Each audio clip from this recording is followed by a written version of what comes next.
5 days, 5 attempts to survive. Day 1 in the Alps, mistake. 0 minutes, confident. Hit the trail. 15, real rocks are not flat, ankle twisted.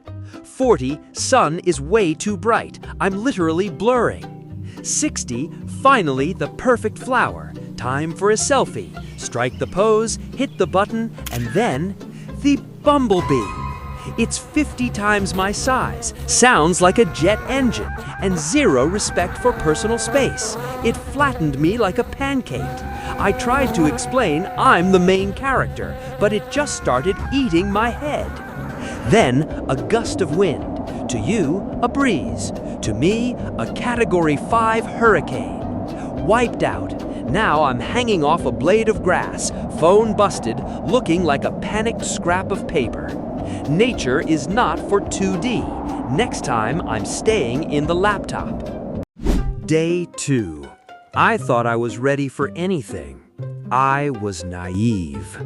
Breakfast. For you, 5 minutes of peace. For me, a fight for survival. One cereal flake here is a boulder that could crush me. And the milk? It's acid for my outline. One drop, and I start melting like a bad print.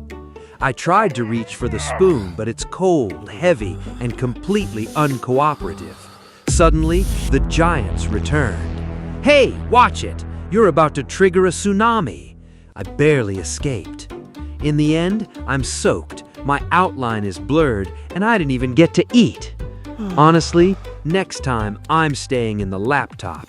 At least there, things follow a pixel grid, not the laws of physics. Day 3. I've realized to survive in this place, you've got to act like them, and they are all obsessed with coffee. So I tried to blend in. I put my cup under the machine, but I totally underestimated the scale. That stuff didn't just pour, it hit me like a damn waterfall.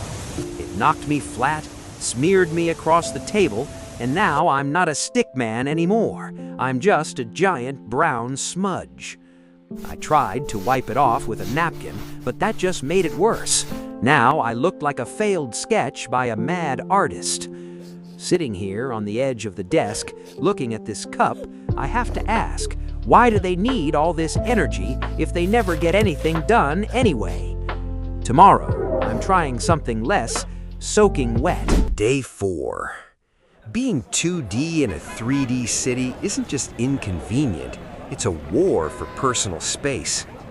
I was passing a ventilation grate when a gust of air blasted me like a cannon. I grabbed a cigarette butt for dear life, but the wind was stronger.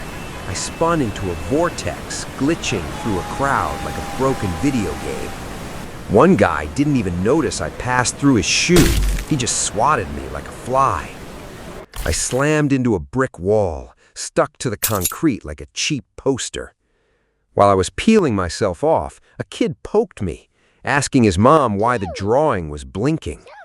I had to freeze, pretending to be mere graffiti. It's humiliating. I'm not street art. I'm a being who just wants the wind to stop blowing me away. Day 5. I thought the woods would be safer than the kitchen. I was wrong. I met a snail. To you, it's a slow creature. To me, it's an unstoppable tank. I tried to cross the path, but the giant kept coming. I screamed, "Hey, I'm here!" But he didn't care. I had to flatten myself against the dirt to avoid being crushed. As he passed, I was hit by a tidal wave of slime. It felt like a rainstorm of glue. Now I'm stuck, covered in goo, watching ants march over me like I'm just a weird obstacle. And the worst part? A beetle just started nibbling on my leg. Turns out, I'm not just an outsider here. I'm a snack. Should I try to survive another week? Drop a yes in the comments.